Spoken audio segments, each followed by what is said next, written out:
Personalized learning has energized the classroom and energized my career. Knowing that to begin with,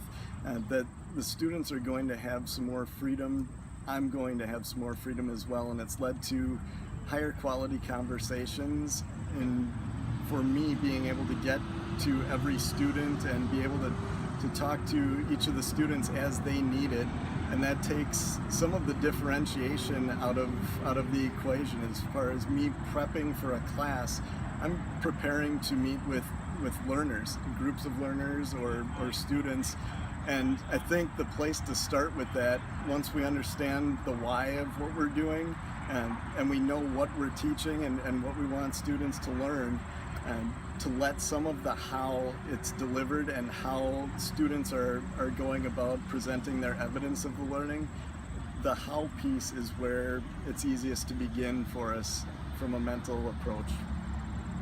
For teachers that are hesitant, especially at the high school level, with the content piece, it's been easiest to wrap mind frames around a more interdisciplinary approach when it comes to personalized learning, whether it's an English teacher teaming with a social studies teacher to make sure that the content piece is there. But I think if you look from an interdisciplinary versus a more skills approach, it's a little bit easier to wrap your mind around it. In AP Environmental, the thought of covering all of the content, I was relieved to find out that students covered the content better when we were going over things because they were going deeper. So with personalized learning, I felt that they were learning the skills, and the shift was the focus to the skills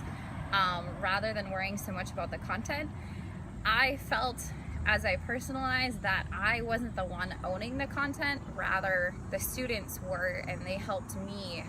to teach each other some of the content. And I've had similar experiences in a high school English setting,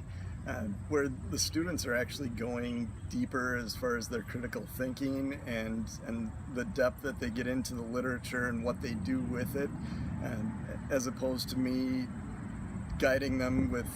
specific questions and the traditional quizzes that I've given in the past. They've actually come up with better questions, and if we cover